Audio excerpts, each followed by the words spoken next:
Hello and welcome to Rob's Retro Reviews. While everyone including myself is excited about the recently announced Spyro Trilogy remakes and the upcoming remake of Medieval, I'm also highly anticipating a remake of Crash Team Racing. Although I doubt it'll come out this year, it wouldn't surprise me in the slightest if it was to be released next year, marking its 20th anniversary. And it's probably being developed by Vicarious Visions, who are the team behind the Crash Bandicoot and Sane trilogy, as we speak. So I decided why not go in depth about what I would like to see a Crash Team Racing remake look like and create this list. I'll start with the least important feature and work my way up to the most important thing. But to be honest, almost all of these points are pretty important for the remake to do so it can achieve the very difficult task of improving upon the original game.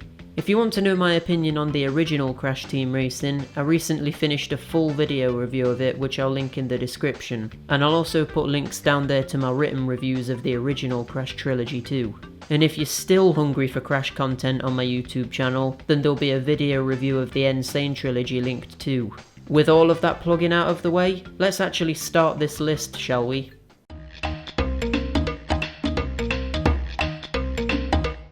With this being a remake of a single PS1 game, rather than a trilogy or a collection, I hope they still make a disc version of the game so I can physically purchase it. The Sane trilogy came with some PS4 themes, profile pictures, and a keyring for pre-ordering it too, which was a nice touch. So I hope they do a similar thing with Crash Team Racing. I have no doubt that it will have a retail release, but I can't say I wouldn't be slightly disappointed if it was digital only. Crash deserves more than that, he needs a place on my shelf.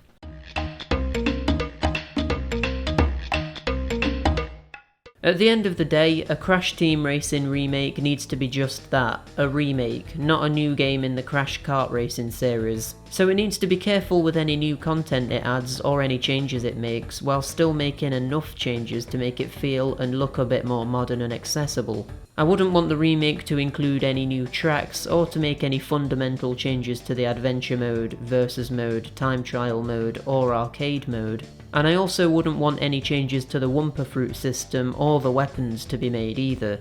It needs to feel like the original Crash Team Racing and only change aspects of the original game that didn't quite work. But seeing as most of the game already works extremely well, it's almost like most of the work is already done, it just needs to be copied. Obviously it's not that simple, but you get my point.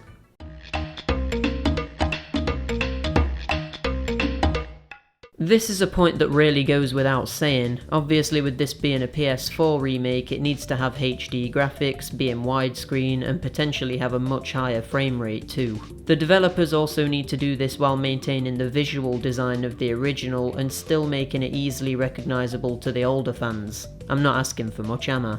I'm sure this wouldn't be a problem if Vicarious Visions are at the helm because they did an amazing job with the graphics of the Sane trilogy, so I have a lot of faith in this area.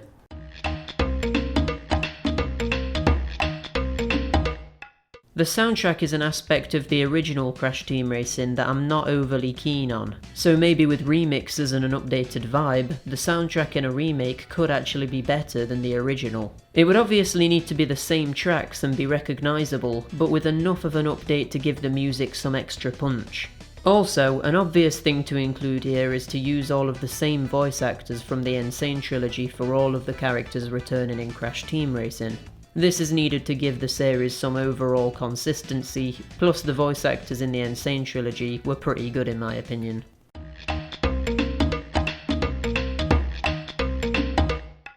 This is a fairly out there suggestion because Crash Bash isn't anywhere near as popular as the other games on PS1, but it would be the icing on the cake to have a Crash Bash remake included with the Crash Team Racing remake. That way it would be a sort of party bundle and make it more worth paying a higher price for. Obviously this would be a lot more work though because it's an entire game they would have to build from scratch. But if it's not included with Crash Team Racing, then I doubt it will ever get a remake. I would seriously love for Crash Bash to get a remake. I actually think it's a bit overlooked and underrated, so for it to be introduced to new audiences and with some new content added, that would be great.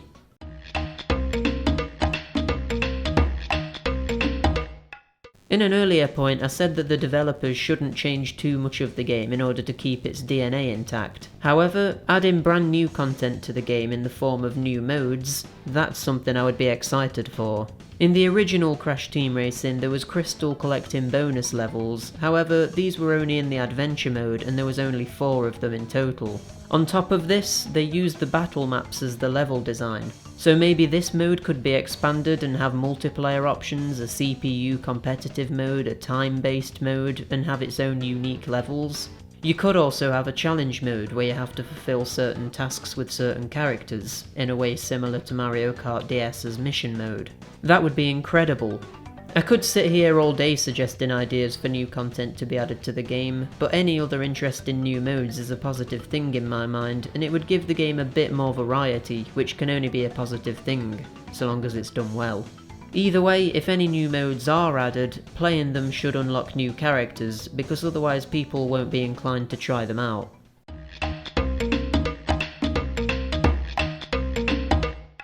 The battle mode in the original Crash Team Racing is sadly a little bit lacking.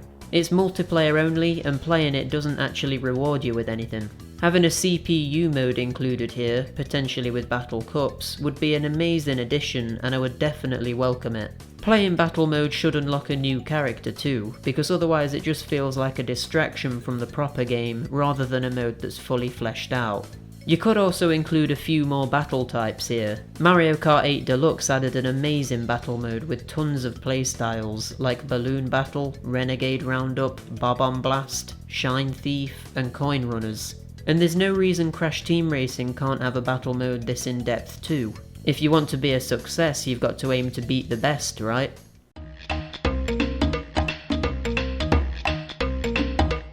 Something that's always annoyed me about the original Crash Team Racing is how there's a few characters from the original Crash Trilogy that are just completely missing for seemingly no reason. I'm talking primarily about Embryo and Koala Kong, but there's also Torna Bandicoot who should be made playable too. She does appear in the Sane Trilogy after all. But as well as the missing characters from the original games, the remake should make Nitrous Oxide playable and also make Penta Penguin unlockable in the game itself, rather than having to use a cheat code. Komodo Mo was also missing from the original game, and this is because the idea was to have both Komodo Mo and Joe share a cart, but the developers lacked the time to be able to add this in, and so just cut Mo out. So the remake should either go with the original idea of making the Komodo Bros share a cart, or just make Mo his own playable character. Seeing as Vicarious Visions added in Stormy Ascent to the original Crash remake, I wouldn't be surprised if we saw this cut idea implemented into the Crash Team Racing remake. Perhaps some more obscure characters from the Crash Trilogy and Crash Team Racing itself could be added too, especially if there's more modes to warrant having more unlockables. So characters like the Henchman, Baby Cortex, Baby Entropy, Transformed Embryo, all the Crash Team Racing cheerleaders, Amy, Isabella, Liz, and Megami could be unlockable. There's also Rillaru from Crash Bash who could be included, although this would probably only happen if a Crash Bash remake was included in the package. And the final character idea I have is for Spyro the Dragon to be a racer. This might seem a little bit strange, but it's not completely out of the question for this to happen. Both series are owned by Activision, they've had crossovers in the past, and they're both going through a revival process, so why not? I wouldn't say no to him being playable. One thing I wouldn't particularly like to see is characters from the later games making an appearance. I would like Crash Team Racing to remain sort of pure and stick to the original PS1 games and not include characters like Nina or Crunch, but maybe that's just me. The only reason I'm okay with Rillaru is because he is technically a part of the original series, and plus, he's never really been given a chance. Bless him.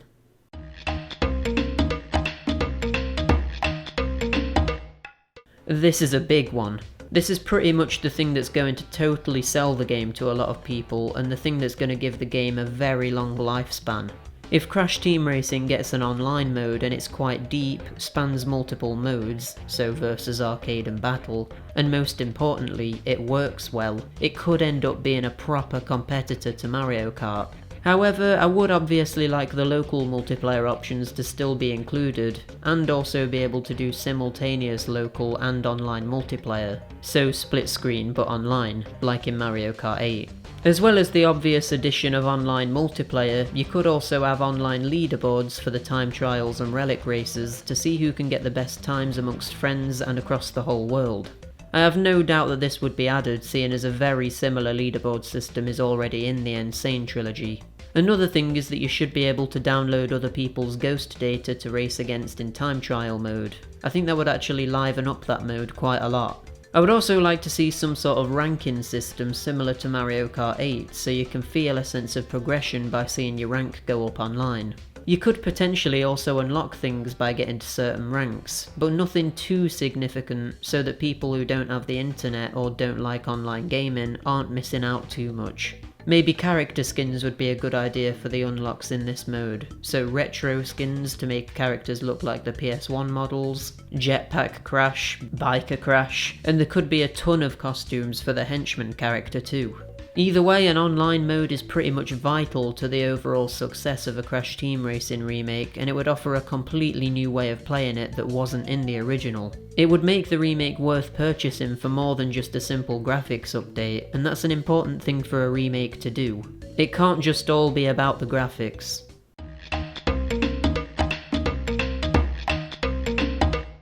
You may be thinking that this is a weird point to end on, but this is something that would actually worry me a bit about a Crash Team Racing remake, and the reason for this is because with the original game's controls being pretty much perfect, I worry that Vicarious Visions won't be able to match the original in this regard, and the game won't live up to the original because of it. In my eyes, however good the Sane Trilogy is, it's not as good as any of the original PS1 games because the controls simply aren't as good as they were back then. And if the same thing happens with Crash Team Racing, it could ruin the whole thing, regardless of how much effort they put in with everything else. This needs to be an absolute priority for Crash Team Racing, because it simply has to feel and control extremely tightly. Of course, some changes are going to need to be made to the control scheme too. Most people who play racing games now use the right trigger to accelerate rather than the X button like in the original game. So an easy way around this is to simply make both the right trigger and the X button accelerate, like they did in the jet ski and bike levels in the remake of Crash 3. However, changing the accelerate function to the right trigger would make it uncomfortable to drift using R1 and boost with L1. So I think perhaps the best way of going about this might be to have two or more entirely separate control schemes, with a classic scheme where X is accelerate and a modern scheme where the right trigger is accelerate and maybe the X button could be the boost button. Either way, this would probably take a lot of work to get right. Then there's also the issue of making it feel right with the analog stick controls. The original Crash Team Racing could be played with an analog stick, but this could probably be tightened up a bit and made to feel a little bit more responsive and natural.